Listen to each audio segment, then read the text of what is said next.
Good Morning Business, le grand entretien. Le grand entretien ce matin sur BFM Business et sur RMC Découverte, c'est avec Anne Bouvreau. Bonjour, vous êtes docteur en intelligence artificielle, coprésidente du comité interministériel de l'IA générative. Vous êtes la co-auteure avec Philippe Aghion de ce rapport sur l'intelligence artificielle, lu par tout le monde, par le président de la République en premier lieu, qui a annoncé un plan avec des financements, on va en parler aussi, mais de la formation, c'est important. Hier, la ministre du numérique a dit à Vivatech, n'ayez pas peur de l'intelligence artificielle. 50% des Français ont la trouille. Qu'est-ce qu'on peut leur dire, Anne Bouvreau ? Alors d'abord, je pense que c'est normal que les gens ont peur. C'est nouveau et ça va très très vite. Je pense qu'ici à BFM Business, tous les jours, vous avez des gens qui viennent vous expliquer qu'il y a des nouveaux lancements de produits, des nouvelles choses, des nouvelles révolutions sur l'IA. Donc forcément, on comprend que ça puisse faire peur. Mais c'est quelque chose, je pense qu'il faut expérimenter. Il faut regarder, il faut voir à quoi ça correspond. Et je conseille toujours aux gens d'essayer ChatGPT, le chat, Gemini, n'importe lequel de ces outils, et de l'essayer sur un domaine qu'on connaît. Parce que si on l'essaye sur un domaine qu'on connaît, on se rend compte que oui, ça peut aider, mais non, ça va pas faire des choses révolutionnaires qui vont remplacer son travail. Comprenez ce que ça vous apporte au quotidien. Sylvain Duranton, à votre place, disait hier 4 heures gagnées de tâches qui ne vous intéressent pas dans une semaine. Alors c'est vrai que les tâches répétitives, la réponse aux emails formatés qu'il faut faire un peu de la même manière à différentes personnes, la recherche de documents, ces choses comme ça aide beaucoup à les faire un premier jet d'un document. Donc ça fait gagner du temps, oui. Mais le réflexe de la population, si vous enlevez BFM Business, c'est de dire j'ai peur, donc je ne regarde pas, je ne teste pas, c'est un gadget, ça ne m'intéresse pas. Il faut réussir à faire rentrer dedans la population française. Alors c'est très important et on peut forcer personne. Donc l'idée c'est plutôt de fournir des opportunités pour essayer. Alors une des recommandations du rapport donc de la commission IA, et je remercie l'ensemble des membres de la commission, on a vraiment eu un travail de gens qui s'y sont engagés, qui ont vraiment beaucoup contribué. La toute première recommandation c'est d'aider à la formation et avoir des lieux de débat. Et une des choses qui va être mise en place, c'est donc des cafés IA. C'est le CNU qui va prendre ça en charge et il va y avoir des cafés IA organisés dans toute la France où les gens vont pouvoir venir poser des questions, essayer. Et ça, je trouve que c'est très bien parce que ce qu'il faut, c'est avoir l'opportunité d'aller voir et d'essayer. Et poser des questions sur leur travail. Je vous propose d'écouter juste un instant Arthur Mensch qui était entendu hier par la commission au Sénat. C'est le patron de Mistral AI. Pour beaucoup de métiers, y compris des métiers du service, y compris des métiers du service relativement bien payés aujourd'hui. C'est des métiers qui vont, alors je ne vais pas dire disparaître, mais être largement modifiés dans les 10 prochaines années. Donc ça, je pense qu'il faut largement l'anticiper dans une économie qui est dominée par le service en France. Ça veut dire que la structure du travail et du marché du travail va profondément changer dans les 10 prochaines années.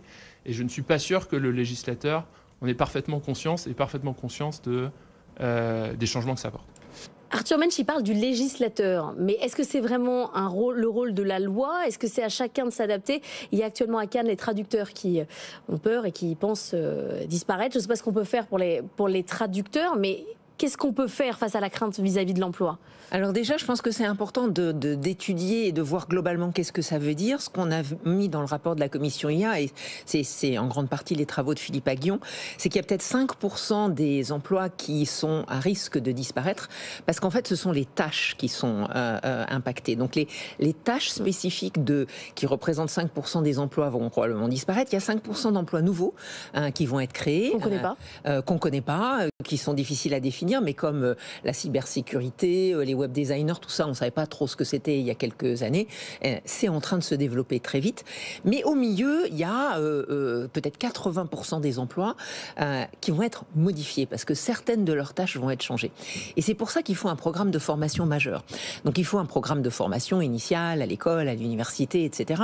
Mais il faut aussi de la formation en entreprise, de la formation à France Travail, des gens qui sont au chômage, et de la formation tout au long de la vie pour apprendre, c'est comme, quelque part, ça va plus vite et c'est peut-être plus large, mais c'est comme PowerPoint ou Excel. On a tous appris à s'en servir, on s'en sert.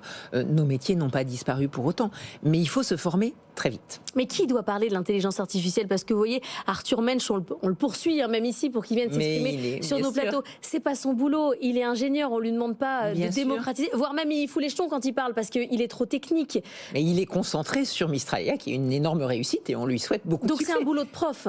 C'est un boulot de prof, c'est un boulot de... Oui, c'est un boulot de prof. Et donc je pense qu'il faut, à la fois, ou de formateur au sens plus général, c'est très important que le monde de la recherche et de l'enseignement supérieur s'en empare. Vous voyez, une initiative, j'avais pas prévu d'en parler, mais on crée à l'École normale supérieure, à Paris Sciences et Lettres, un institut IA et Société pour avoir de la recherche, donc sur l'impact de l'intelligence artificielle sur la société, c'est ça le nom de l'institut, et pour participer au débat public. L'idée, c'est de pouvoir participer aux discussions, être invité à BFM TV ou ailleurs, aller au café IA, parler aux Français et aux Françaises sur la base d'une vraie connaissance du sujet. Vous demandez à l'État dans le rapport un effort financier de 5 milliards par an pendant 5 ans. C'est 25 fois supérieur à ce qui avait été recommandé dans le rapport Villani d'avant, c'était de 2018. Le président de la République a fait des annonces lundi. On ne va pas être sur ces montants a priori. Est-ce qu'on va avoir les ressources financières européennes nécessaires pour développer l'intelligence artificielle? Alors d'abord, effectivement, c'est vrai qu'il faut réfléchir aussi à l'échelon européen. En parallèle, il y a une commission, la commission Schumer aux États-Unis, qui a fait une recommandation de 23 milliards de dollars par an.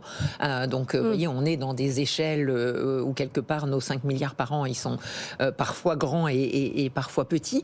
Les annonces du gouvernement sont très bien. Il y a notamment le projet d'un fonds auquel l'État contribuera pour 25% pour abonder ce que les entreprises mettront. C'est un appel aux entreprises pour cofinancer ce fonds. C'est très important et il faut voir au niveau européen, en commençant par le côté franco-allemand, qu'est-ce qui peut être fait. Le risque, sinon, c'est que ces investissements-là soient faits aux États-Unis, en Chine et pas en Europe. Oui, mais quand on voit les échelles, vous nous dites vous-même, on est quasiment à 5 fois plus là que ce que vous recommandiez. Est-ce qu'on peut rattraper notre écart? Est-ce que nos cerveaux suffisent quand on voit la force de frappe financière? Alors déjà, cette comparaison, je la fais avec les États-Unis, donc il faudrait comparer à l'échelon européen.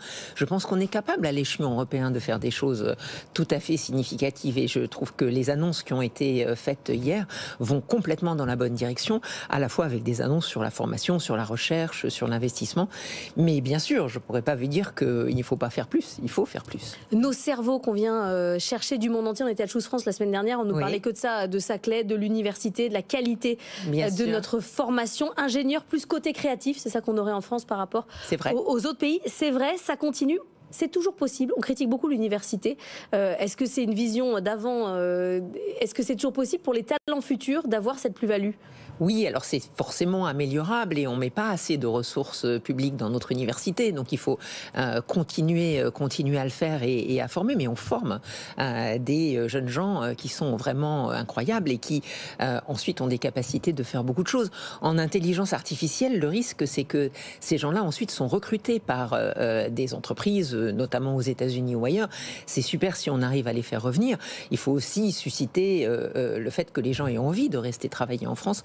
Et les moyens, et non seulement les moyens en termes de rémunération, mais de structure de travail. Les chercheurs, ce qu'il leur faut en IA, c'est des données, des capacités de calcul et la capacité à se concentrer sur ce qu'ils font. C'est ça qu'il faut essayer de leur donner. Merci beaucoup Anne Bouvreau d'être venue nous voir ce matin, docteur en intelligence artificielle, coprésidente du comité interministériel de l'IA générative.